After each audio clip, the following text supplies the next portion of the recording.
Hey guys, here we are, the Quiggin Out MMA Podcast. This is episode 22, and as you can see, joining me once again, the one, the only, Ike Vallie-Flagg. How we doing, sir? Hi. Oh, I like to slowly and creepily bring my hand into frame. What was that movie where you just see the head come into the frame? Just slowly. It's like the Ricky Bobby. Like Is it Ricky Bobby? I don't know what to do with my hands. Just put them down Oh to your yeah. side. But we're doing so. I don't know what to do with my hands.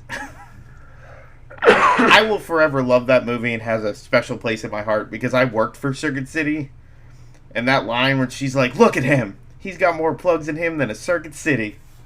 I'm like, nobody's gonna get that ever again. Ever again, right? Damn, that place is closed, isn't it? Yep, I shut the doors on the one I worked at in 2008. R.I.P. Circuit City. Jesus. Yeah, right.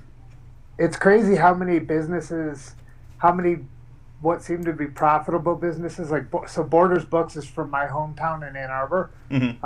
And I guess you could kind of see with the digital media stuff coming along, why bookstores wouldn't do so great. Plus, America seems to be getting dumber and dumber. But it's a bummer to see that kind of stuff because Borders was like a thriving business at one point, you know. So And it sucks to see all these businesses closing.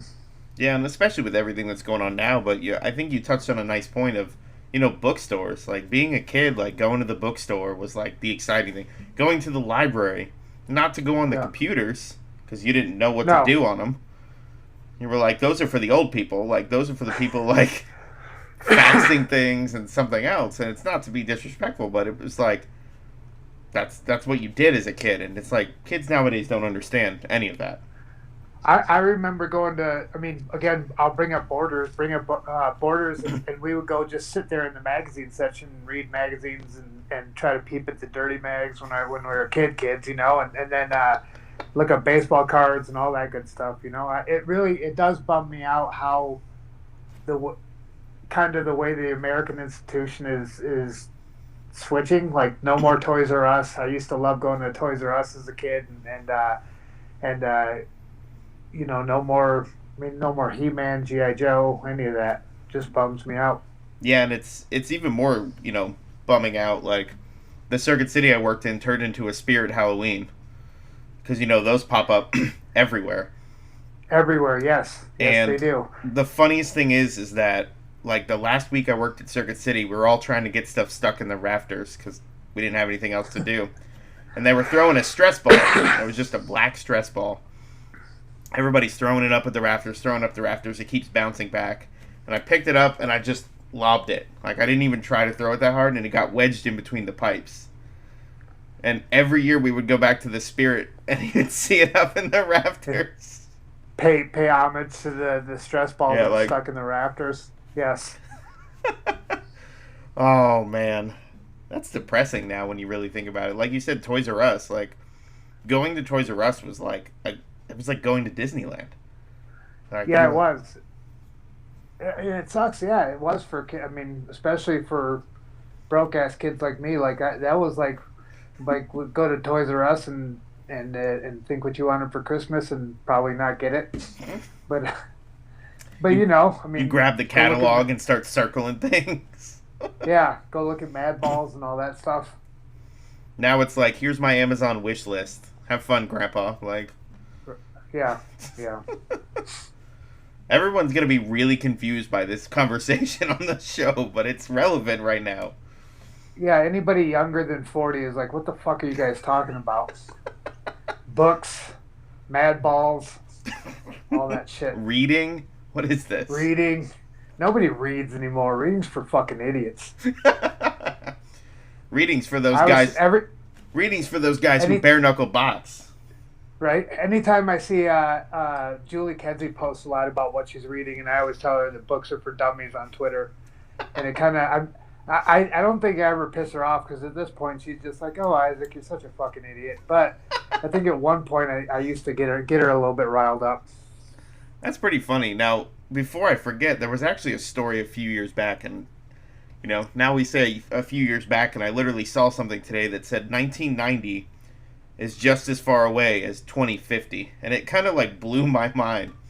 But there was a guy who worked at a Toys R Us, and he ended up getting fired or like quit. They laid him off, whatever. He didn't have anywhere to go. He knew that there was a room that wasn't used in the building.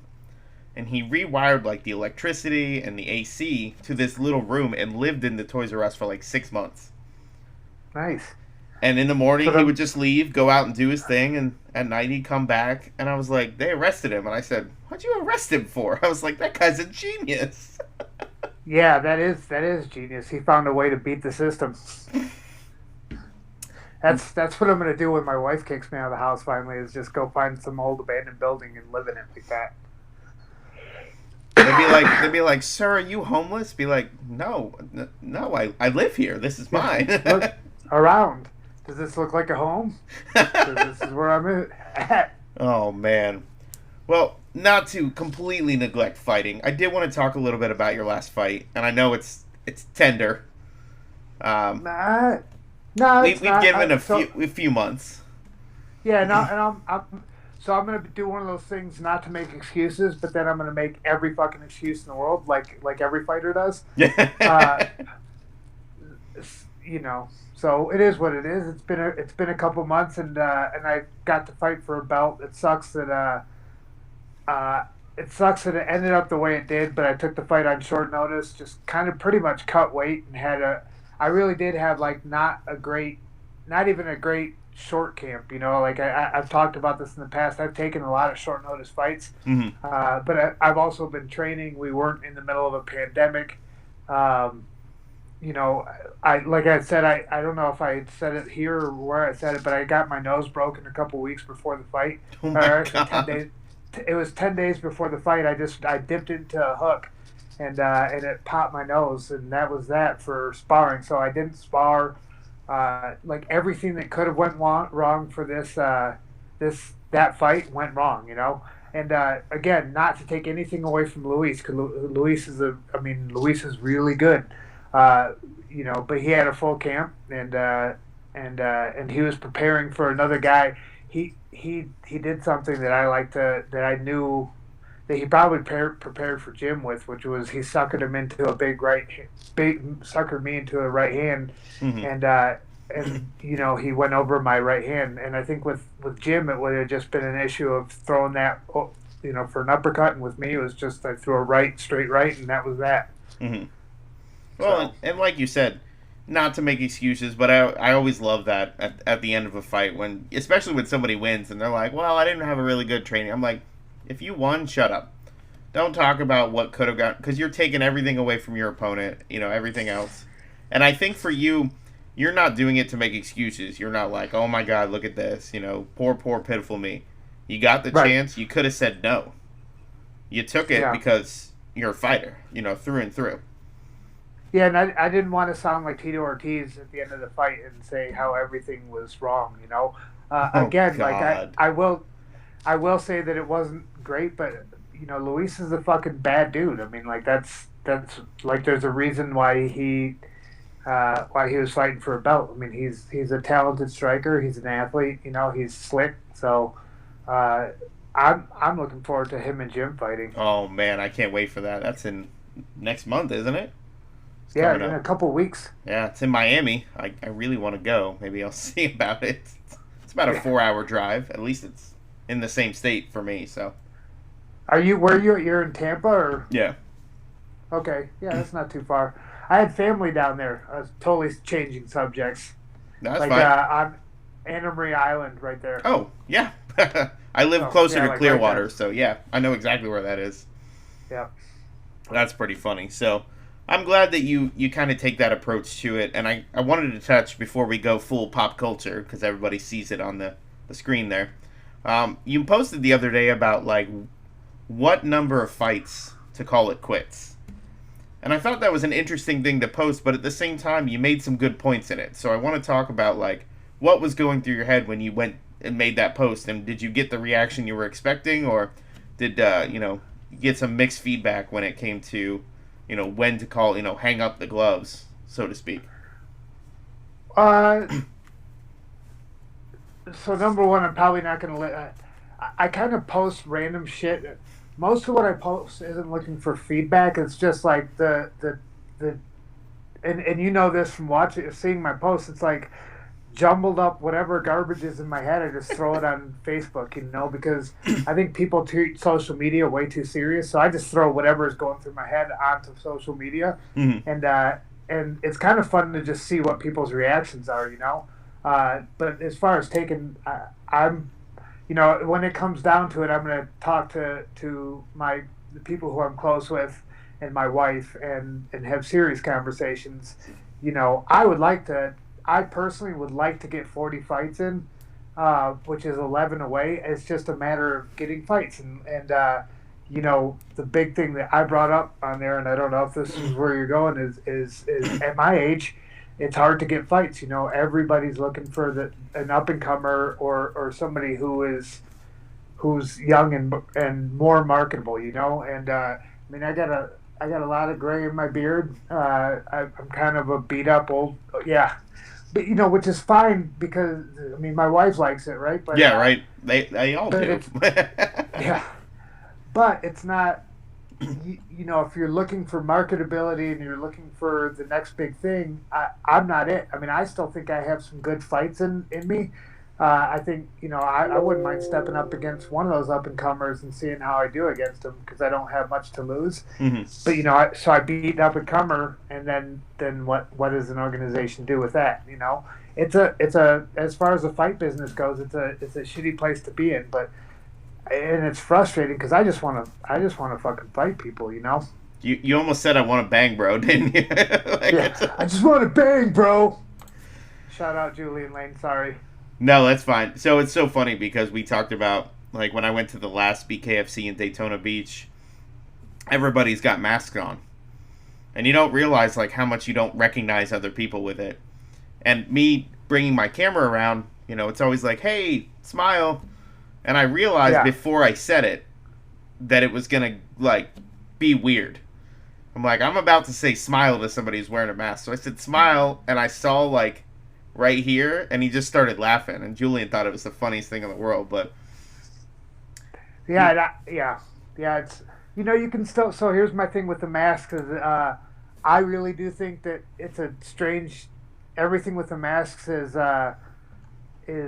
weird, but you can tell the people who really get joy out of stuff because you can see it in their eyes when they smile. You can see everything raised. It's not like a bullshit smile from a lot of people. Mm-hmm. So you can see who genuinely likes to smile, I think.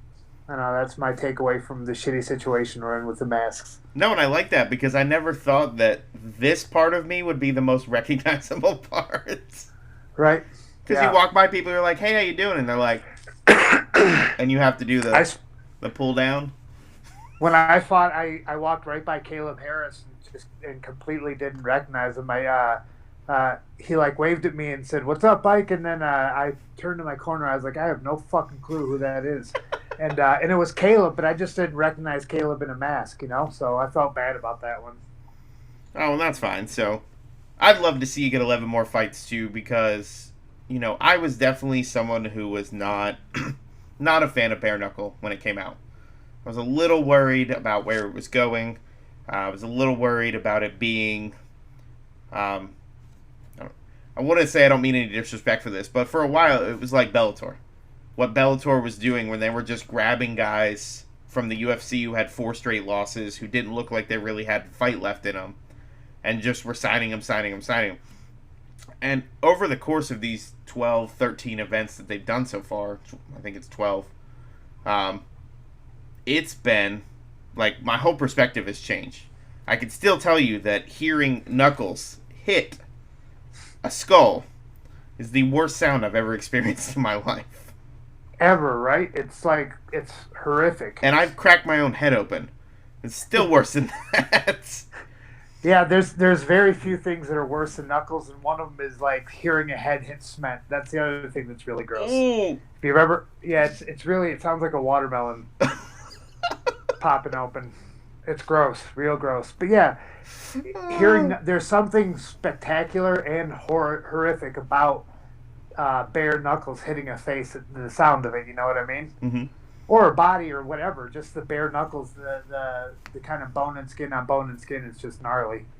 Yeah, and it's really, you don't realize the pacing that goes along with it. The 5 2-minute rounds, and really, there's no feeling out process. There's no like, all right, we're gonna use the first. No, go. You know, in that last event, it was like watching things go. Fights over, fights over, fights over, fights over, and I'm like, oh my god, like, this is crazy. Yeah, it goes fast, right? I mean, the event goes fast, which is kind of, it'll be interesting when they start to build up more stuff, like what they start to fill that with, like the way the UFC does with stuff. Oh god, don't say it. Yeah. Don't say it. Well, I mean, there's going to have to be more pacing eventually, right? I mean, but still, it's a fast event. I mean, it's a fast event in every way possible. Yeah, and that was kind of nice being in the arena. For the first time to be able to hear the fight, and there's nobody booing. There's a couple people cheering, and I think we made it through. I'm gonna try and remember this. We made it all the way up to, I want to say, the Reggie Barnett Abby Velasquez fight in Daytona before people started booing, and I was like, really? I was like, that was a good fight. It was a good fight, yeah. I was like, it wasn't what everybody wanted, but it was a good fight. And I mean, I've been watching Abby since he was fighting as an amateur, so you have fights like that one, the Joe Elmore Tom Schaff. Jesus, that was that was disgusting.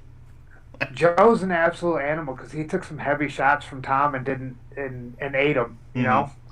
And then Tom, I mean, he would get knocked down and get back up, knocked down and get back up. Tom's a fucking stud too. Yeah, and I think one of the hardest things for me to watch there is, just like when I watch anybody that I interview, whether you win or lose, like it's still like the losing hurts me too, and in a way that I never thought would be something that would affect me. But I think it was the fourth knockdown that Tom was rallying back. He's hitting him. And Joe caught him with something, and you just see Tom like smack the mat right before he stood back up. And I was like, that crushed me. Because I was like, like I know how he feels right now. Yeah. That sucks. I mean, it sucks because you know that I mean, even rallying back, like getting knocked down, the chances of him knocking Joe out at that point were slim, especially after hitting him with everything he could. Mm-hmm. And that knockdown kind of seals the fate of the round. So there's another round down, So, and the more I watch it, it's like a rebirth of a love for the sport because, again, I love jiu-jitsu. I love groundwork. But there's times where you're in a position and they're holding you there. They're not trying to advance. They're just preventing you. And at the same time, if somebody's trying to punch me in the face, I'm going to do whatever I can to not make that happen. But you don't see that in the bare knuckle. You don't see, the hugging like you do in boxing. We watched a boxing event a few weeks ago. And then the old Ali Fraziers came on and the old Ali fights. And they said, well, do you think it was disrespectful for you to talk to him during the fight? And Ali went, no. I signed the line to beat him. He signed the line to beat me. Like that's what I want to do. Like whatever I do in between, that's just what it is. And I'm like, yeah. And that's the one thing I also like about bare knuckle versus boxing too. So, sorry, you just brought up something I never really thought of. Is like that time when you are static in boxing is time when you can be scoring points. So I mean, like that there isn't. Like if you want to tie up, the other guy can still be hitting you and scoring points. So I think that's one of the things that I appreciate about it. Same thing. I used to like that about MMA is like you can score a lot of points in that that halfway point between the clinch and kind of even when you're supposed to be taking your breaks in the clinch or whatever. You can still score a lot of points. Well, and Tom was getting a lot of success with those body shots when he was in there. And I think, in boxing, it's a lot of head hunting. It's a lot of going after the head. And in bare knuckle, finding out, like, being in there, like, when you hit somebody in the gut with a bare knuckle, like, that hurts more than a boxing glove. Like, that's digging in more. So I feel like the more it goes on, I've thought of it less as horrific. It's still the sound. Hearing the sound is just awful. I can't do it. But it's really becoming more mainstream a lot faster than I think anybody expected it to. Which is shocking because it's been around for 200 years. Yeah, I think it's shocking, but it's cool. I mean, I think that definitely having other combat sports going mainstream is helpful for this one to go mainstream. But so I think that's cool. But I'm glad it's going mainstream, even if I don't do much else with it, like or whatever. I decide that I'm done today. You know, I just as a fight fan, I appreciate that it is. I appreciate any kind of combat sports. I'd like to see less of the stigma of it just being street fights and more technical bare knuckle boxing. You know, I think Julian and Chago was a good example of pretty technical bare knuckle boxing. You know, and I mean not without without just trying to point fight. I mean they were trying to mess each other up. You know, and it still looked really good as from a fighter's perspective. I thought. No, absolutely, and especially being there, I scored it. I thought Alves did just enough to win that. And I don't think it was as close as it kind of seemed. But I thought it was funny to hear Thiago at the end say, it took everything I could not to throw a leg kick. Yeah. And that has to be the hardest part of the mentality for somebody whose game was leg kicks, for somebody who was a jiu-jitsu guy. Like, not, like, going after somebody on the ground. Like, obviously you can't do a judo throw in the middle of bare knuckle. I think I've been guilty of following guys down with punches, and I think Luis did it to me a little bit too. But I mean, like it's intuitive to do that as an MMA fighter, you know. Mm-hmm. And I feel like I inadvertently created our next segue. So we were talking about before the show started. I was watching the end of Lethal Weapon, which is the strangest random thing to be watching. But you have that. Not really. Just the end, not the rest of the movie. Just the end. Oh yeah. I was gonna say it's always a good day to watch Mel Gibson. That's especially crazy '80s Mel Gibson. Oh man, dude, I'll watch Braveheart anytime it comes on. So that's. Hey, somebody's at your house. The front door just opened. Yeah, that was my wife and kid just got home. You could hear it coming here. But I was talking about that fight, and halfway through it, Gary Busey does a literal hip toss to Mel Gibson, and then Mel Gibson locks on that triangle. He goes for the armbar, kind of misses it. And I was like, nobody's ever going to get a triangle from that position. He got it, but I like it. I'm not going to pick on that. But you brought up a good point that it was something I had no idea, so share that beautiful bit of knowledge. So that was the first display of Gracie Jiu-Jitsu in a major Hollywood movie. Jorge Gracie was the technical advisor on it, and I can't remember what the exact story is on why he was the technical advisor for the fights or whatever. He was in the movie at one point, but that's when you got kind of get when Hollywood got introduced to Gracie Jiu-Jitsu for the first time, which I think is a little tidbit of kind of awesome information about Lethal Weapon in Hollywood and Gracie Jiu-Jitsu. And I think it's funny because before I watched the sport, I didn't really pay that much attention to that scene. It just looked like a well choreographed, kind of fight scene. But you watch it now and you're like, oh, he did this. They're doing the right things, which only can mean they had somebody like a Gracie actually telling them how to do these things. Yeah, especially at that point in time, because there wasn't Jiu-Jitsu was pretty new to America, or Brazilian Jiu-Jitsu was pretty new to America at that point, and you weren't seeing it in Hollywood movies, it's not like it is now where it's like everything, like what you're going to bring up later, John Wick doing more, doing jiu-jitsu and doing like some pretty slick stuff in the movie, Well, yeah. And you figure Lethal Weapon came out 6 years before the world, and I say the world, the U.S. was introduced to Gracie Jiu-Jitsu. It came out in '87, so we're talking well before the UFC started in 93, and then I know Ricardo Laborio brought up, they did the Vale Tudo stuff in 91. And he's like, that was like the introduction to the entire world about how, different martial arts could go against each other. That stuff was that was bare knuckle stuff too. The Vale Tudo from Brazil, the old Panther videotapes. I remember those.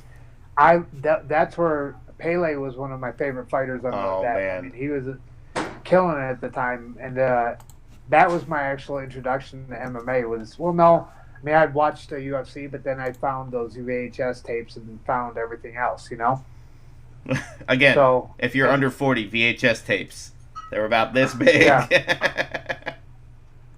Well, if you're a true gangster, if you know what Betamax is. Ooh. So I'm going to say Betamax was before my time. Yeah. Really? Yeah. I know that. Betamax supposedly was a better platform than the VHS, but VHS was more sexy. I don't know why. I mean, it's still shitty. But well, that was the whole argument between HD. When Sony did, there was Blu-ray and then there was the gosh, now I can't even remember what it was called because it was so crappy. Let's see. Not the mini discs or whatever. No, I think it was HD DVDs, and one was backed by Toshiba and the other one was backed by Sony, and kind of figures who won that battle. Yeah. And they were red instead of blue, so they were trying to make themselves cool, way back. So we're talking 12 years ago. That's a nerd fact for all you people who don't care. Yeah. All right, we're going to get into it. You and I had a discussion about this, and I want to bring this to light in front of everybody. We said, who would win in a fight? John Wick or John McClane?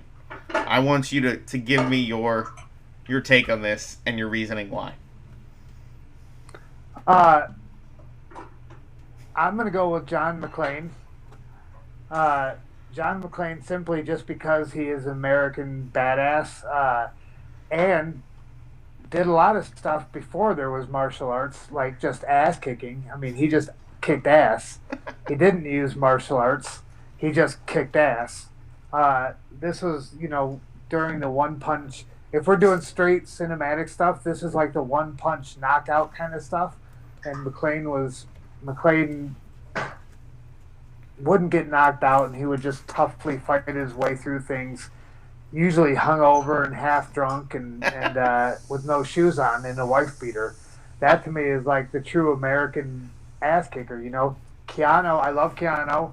I love John Wick, but I think he's just too polished, and I'm always going to go with the tough guy over the polished kind of badass the whole time. I like the tough guy a little bit. Well, and I had to know you were going that route. Not only because, you kind of alluded to it, but I think being in the martial arts world, whether you train jiu-jitsu, bare knuckle, any sort of martial art, I think seeing the introduction of it into the movies, and there's some really weird YouTube videos about how they break down like how some of the stuff he did wouldn't have worked. I still think it's cool that Keanu actually learned jiu-jitsu to do some of that stuff in the movies. So for me, John Wick beats John McClane. So, I love both of them. I really do just put stuff up there just to get in stupid arguments, like especially about pop culture. But watching Keanu do stuff on the range with a gun is, if you haven't seen that, that's really fucking impressive. Yeah. Keanu Reeves is a stud, and it's cool. So I love the way Keanu Reeves. Number one, he seems like the greatest dude in the world. There's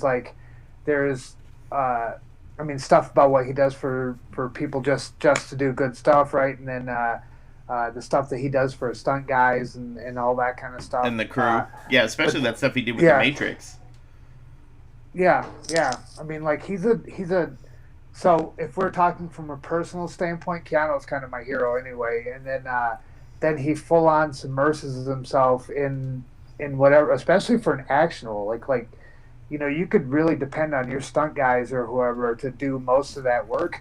But that dude goes and does the shooting, and he does kind of like the hard shit work that I think a lot of people wouldn't do, like a lot of kind of Hollywood soft kind of guys wouldn't do, And Keanu's kind of a stud, I mean, I think that's because he's Canadian. But... Oh, God, Canada. That's a whole nother argument. Oh, Canada. I love Canada. I love Canadians. Yeah. I always love the How I Met Your Mother episodes where they're like, the Canadian runs into you and they're like, oh, do you want a donut? Sorry about that. Yeah. Yes, and Canadians really are the nicest people in the world.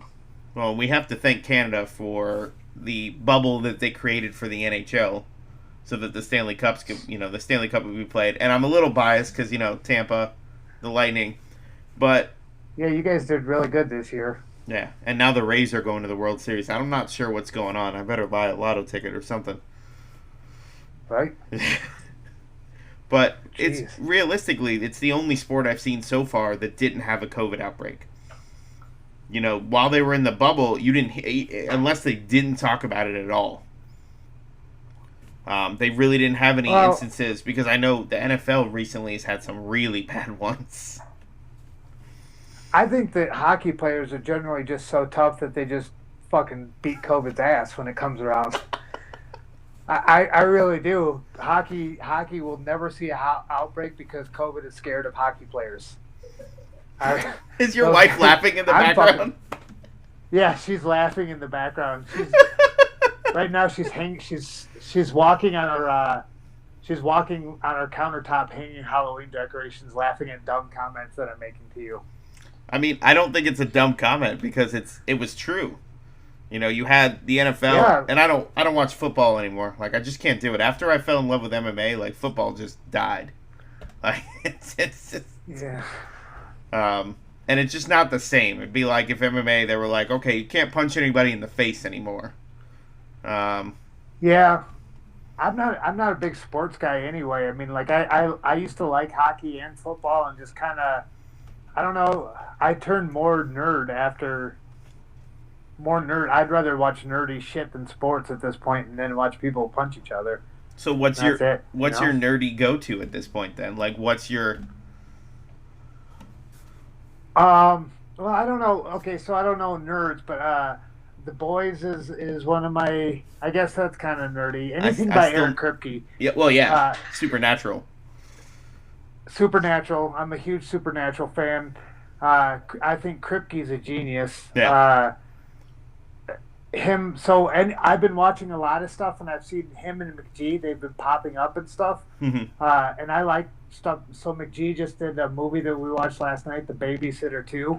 And I really think, and also, again, we'll go back to Kripke's a Midwestern boy, but they shot a lot of stuff. They use a lot of Canadian actors and actresses in all their stuff, and it's shot in Canada.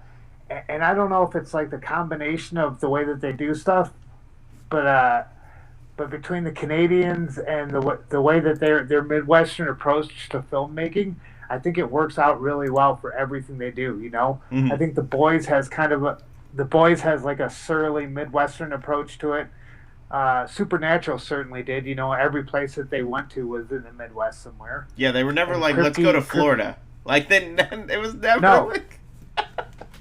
They really they had one that was supposedly shot in my hometown of Ypsilanti, Michigan, which is like nobody knows what the fuck Ypsilanti, Michigan is. I mean, it was all shot in Canada, but it was supposedly in Ypsi, and I was like, oh shit, there's like the Midwestern Kripke thing for sure.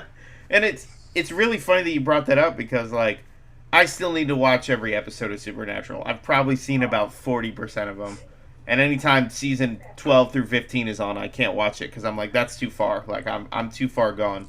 But I didn't really ever notice that. Everything is in the Midwest. Everything. They're never like, we're going to Texas. We're going to California. It's like Kansas, Iowa. No. Like, we're in this bubble here. Well, and I don't know if that's okay, so I don't know if it's Middle America. They're doing Middle America for a reason because that's where, like... where like a lot of alien stuff happens and stuff can get lost nobody's going to notice anything if it happens in middle of America. So I don't know if Kripke was doing that or what, but or whoever it was, but I mean, like, it kind of makes sense that they would stay in the Midwest and So I've seen every single Supernatural repeatedly. Damn. My well, some of my proud points were having like Tim Osmondson, who plays Kane on the show, follow me, and then Mark Shepard, who plays Crowley, follows me on Twitter. Like those, like that for me was like, I could give a fuck about a lot of stuff, but the fact that some Supernatural guys follow me on Twitter, I'm like, hell yeah. All right, so I'm gonna hit you with some real nerd shit. Did you ever watch Firefly? I haven't, and I'm a Nathan Fillion fan, but I don't know why I never got into Firefly. I think it's because I like fat Nathan Fillion on Castle and stuff like that, and not skinny Nathan Fillion on Firefly. So you need to watch it. There's only one season, unfortunately. God, that hurts every time I say it out loud. But Crowley is in the show. I think he's in 2 episodes, and it's a much younger Crowley. So you definitely see a different side of him, which I thought was pretty cool. So it's cool that you brought that up. Yeah, Mark Shepard's a really good actor, and I don't think he gets credit for it. So most of the good ones don't. I mean, everybody focuses on the main ones, and I love that you brought up Nathan Fillion, because when he does stuff, he can play anybody. Absolutely anybody. For sure. So, we talk about that. I still haven't watched The Boys, and I know I'm going to piss a lot of people off with that. Because I love Carl Urban. Like, when... Yeah, me too. The dude is good in everything. So... Yeah. No matter what he does, what's weird, too, is he'll be doing absolutely serious stuff, and I still have to laugh at it. I mean, like, I don't know what it is, but, like, and it's not even like intentional comic timing, and it's not that he's doing things that make him look goofy. He's funny to me. Rewatch Doom again, and you'll laugh at some of the things he said, and you're not supposed to. I don't know what it is. Like, watch The Boys, because he's really good in it. The whole cast is really good in it. Aaron Moriarty kills it, and so does the guy who plays I think his name is actually Jack Quaid in real life, but now I can't remember his name. It's just really good, and like the whole cast is pretty good. I like all that stuff. Yeah, and it is Jack Quaid. You're right. So. Yeah. So it's you'll dig it, because it's not a super. I mean, it's not a. It's like. It really is like a realistic look at what would happen, like with commercialized, corporatized superheroes, which is pretty cool, Well, it's definitely not your mom and dad's superhero show. No, and I think that's what Hancock was trying to do when they made that. But I think because it was Will Smith, nobody could really get on board. And I have a problem watching Jason Bateman in anything other than Arrested Development, so it doesn't matter what he does. Really? I like Bateman. I do too, but I just can't. I like Will Smith. I can't separate. Can't do it. Yeah. And I think I was actually thinking about that the other day with Hancock, as they really tried to do that with Hancock, but I think that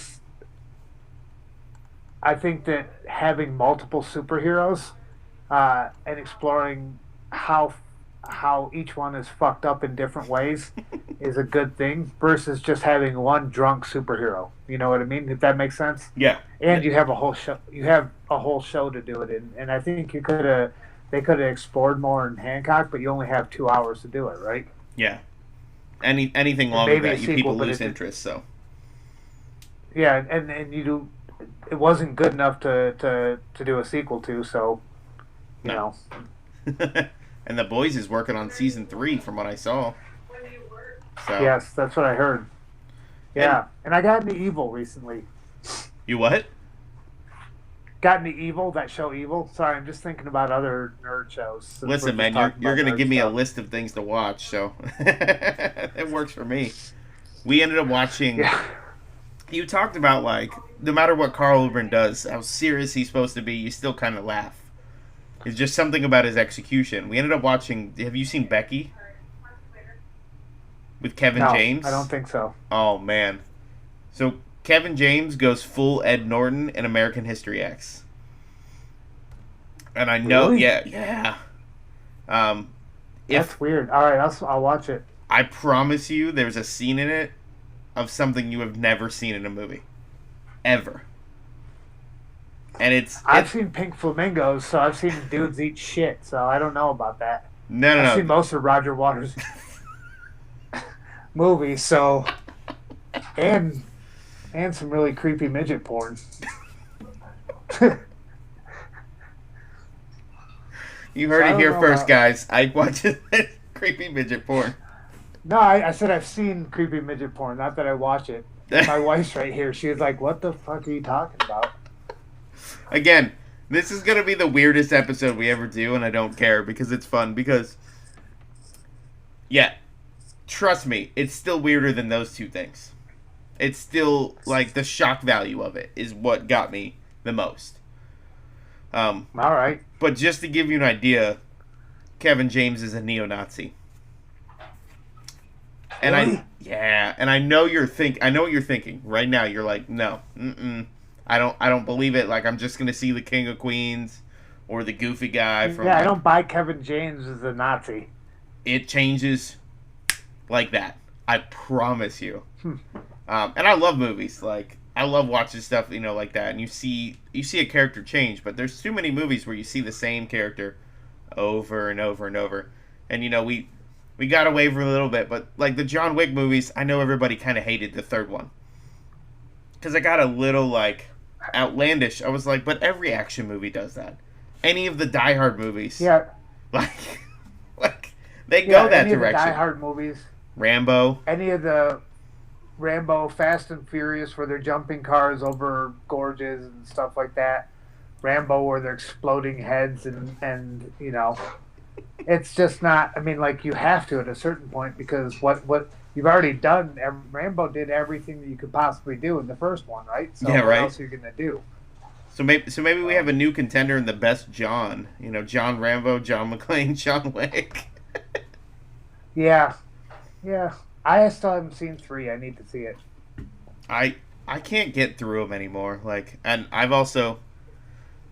I have to breathe before I say this. I've never watched a Rocky movie. Really? I know that upsets a lot of people. Well, I mean,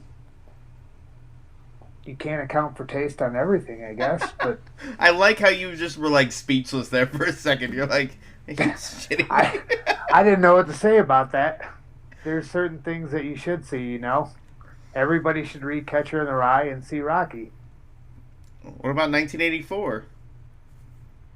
Well, yeah, except, yeah, even my 15-year-old kid has seen Rocky.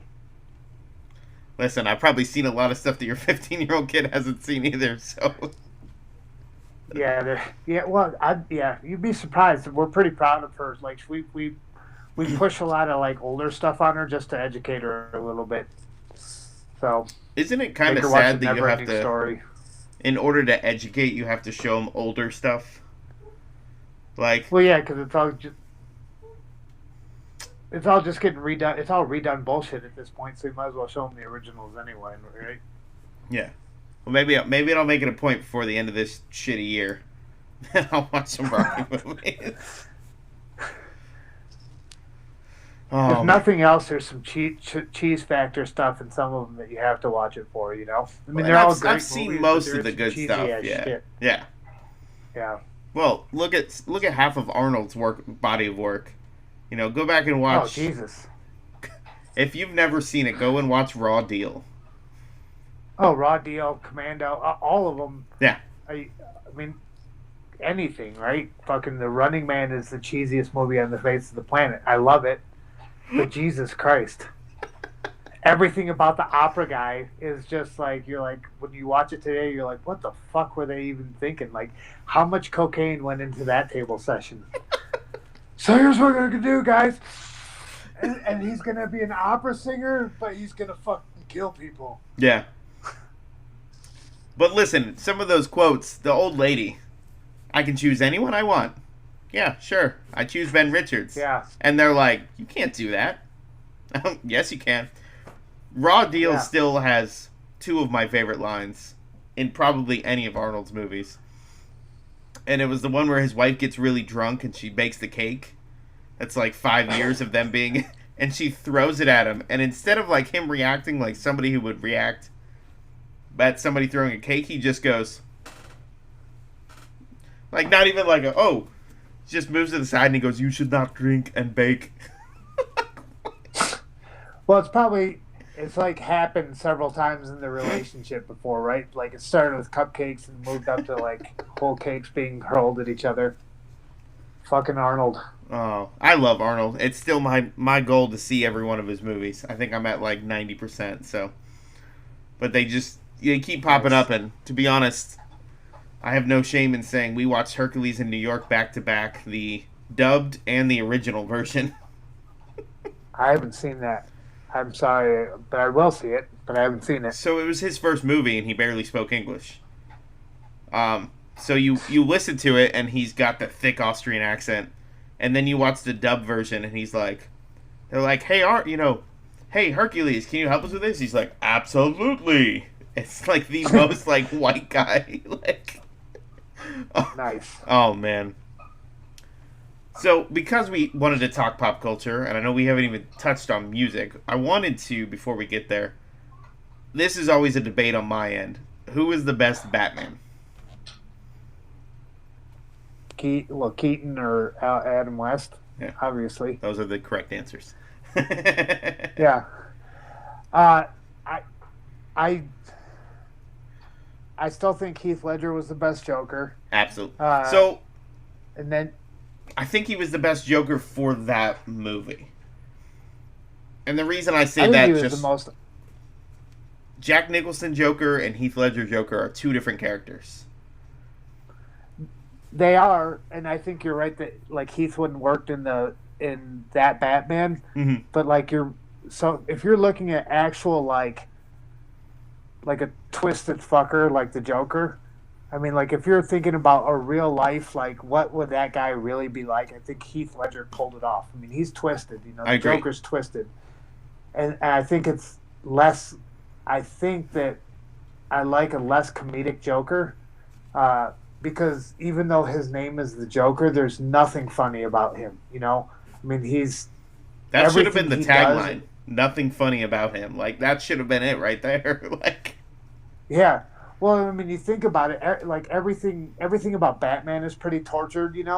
And everything about the way that the Joker was created is I mean, a real tortured individual. So for him to have. To him to have any real like levity to him in a comedic sense I don't think is the truth, and I think Ledger played that really well. Like there wasn't any comedy in it. I mean, the laughing stuff was really dark, painful. Yeah, dark. It wasn't comedic at all, and that's what I think a real representation of the Joker would be.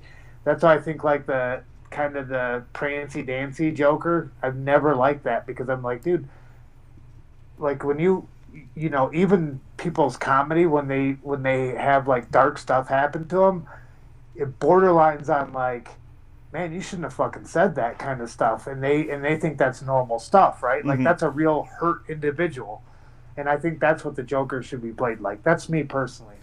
Well, and if I had to rank Jokers, I'm putting Ledger first. I'm putting Nicholson second, and then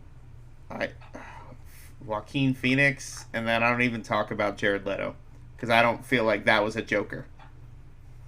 No, and Joaquin Phoenix is another good example of how the Joker should be played. I mean, like it's a tortured role. It's not a pretty role. And I think that's the one thing I never liked about any of the other Jokers is like they either never reached a point of being that dark when they tried, or they were too funny. And Joaquin did it, and so did Ledger. And I mean, it killed Heath Ledger, and I'm sure it damaged Joaquin. But like, like guys who are like real damaged like that, there's nothing comedic about them, and even them trying to be funny doesn't come across as funny. Like if you've ever met somebody who's real twisted. Like their funny shit isn't funny. It's only funny to them. You kind of laugh. Yeah, and so I think it's really cool. Coming from a recovery standpoint, we do a lot of like laughing at dark stuff, Mm-hmm. But it's kind of I mean, you laugh at it because I mean, what are you going to do? Sit around a room and cry at it? You know, I mean, and so there is like a levity to that kind of stuff. Uh, but there's nothing genuinely funny about burning your life to the ground, you know, which is kind of like what you see in recovery rooms also. Mm-hmm. So I think I personally, from that standpoint, I like that kind of dark role that they did with it.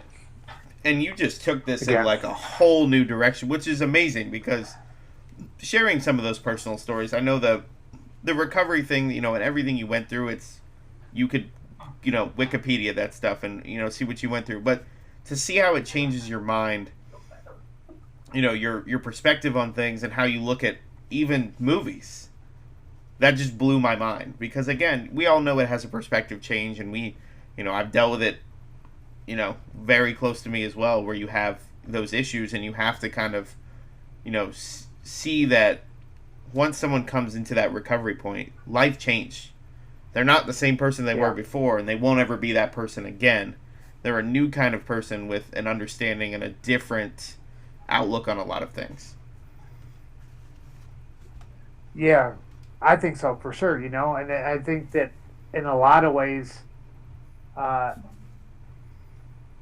you know, there was, especially with you spend so much time messing yourself up and going down a dark road, that everything that it does put things in a different perspective when you come out of the other side of it, as far as like the way that you look at everything. It doesn't mean that you take everything too seriously, but it gives you a different perspective. You know what I mean? Mm-hmm. I mean, even simple shit. You know, like uh, again, like I talked with somebody the other. Oh, I went up to the treatment center I was at, and I was talking to him, and I did some pretty cool stuff when I was using. You know, but my life, the simple things in my life are that much better to me because it makes because that stuff seems, I don't know, for some reason way more special and way more cool than some of the shit that I did. You know what I mean? I think because, you know, when you go to a place of like where, you know, I talked about going to sleep and not wanting to wake up, and how selfish that was, you know, like hoping that I didn't wake up when my wife was in bed with me. You know, you learn to appreciate stuff on a whole different level on the other side of that, you know. And that was deep, and that was, you know, that's not an easy thing to admit. I'm sure, you know, you've come a long way since all that happened. But again, like you said, just waking up every morning is now a positive instead of hoping you don't wake up. Yeah, you know, and seeing being around it, you do see enough death still. Like, I mean, like I know there's been a lot of people who I've watched die in the last couple of years because of addiction. You know, so you know, I'm grateful for every breath I get, because there's a lot of people who aren't going to wake up tomorrow morning, you know, or they're not going to make it through the night because of, and you know, not just because of addiction, but for one reason or another, because that's what life is, you know, like eventually we expire, right? So, you know, there's a lot of people who are taking their very last breaths, even as we're talking. And so to think about the breath that we have as being special, and to be grateful for even the ability to bullshit with each other over on Skype is something I don't take for granted anymore. Which, you know, which I used to, and which I have to remind myself still to not take it or take that for granted, because it's easy to do, because we get caught up in the rat race of life, right? It's easy to fucking get cranky at work and instead of thinking, man, I got a job that I get to go to and get to go to, you know, and I think that it's important to do, and I think on a scale, the pandemic is doing that to us. Like, people who are getting to go to work are seeing. I mean, I'm sure you still bitch about it, you know, it's work, you know, but I mean, like, people are grateful. A lot of people are real grateful that they still get to go to work. You know, I know we are around here. I mean, you see where I work from every day, right here. Like, you know, and I've bitched about it before, and you know, and then you kind of have to put it in the perspective, because all you have to do is scroll through social media, and you see 5, 10, 15 of your friends who are like, anybody hiring, we still are out of work, and I'm over here bitching because I get to work from home. Like, it changes your perspective real quick, and makes you appreciate it. And it's, again, it sucks because it takes that for us to appreciate life. It takes watching some other people suffering to appreciate what we have. And I think that's kind of also where we've gotten as a society is we're very much the I want things to happen for me right now, and they better happen for me right now. And the way I want them to. Yeah. Yeah, and the way I want them to. We've gotten so used to like the instant gratification that we forget that we really are pretty lucky to fucking have anything at this point, Yeah. So I don't know how I can go back to Batman talk after that. I don't know if it's possible. I know. I really feel like I should just drop the mic on that one and go. He just walks away. But just after I've completely brought down the mood in the room and just fucking hang up. Well, yeah, and I mean, honestly, I was about to do that because I was like, I don't know how we can come back from that. Because we went from talking about the Joker to just. And so even though I just saw the time and I really do actually should get to a meeting, so do you want to wrap that up? I'm down to talk anytime you want to, but I probably should go to a meeting here. Yeah, and you know what? I appreciate you being that open about it. And talking about that, I was trying to. I never know how this works, so that right there, just to close up the Batman talk, is a signed poster by Adam West. Oh, damn. And one of the coolest moments of my life, because my girlfriend's a nurse and I was working in child welfare.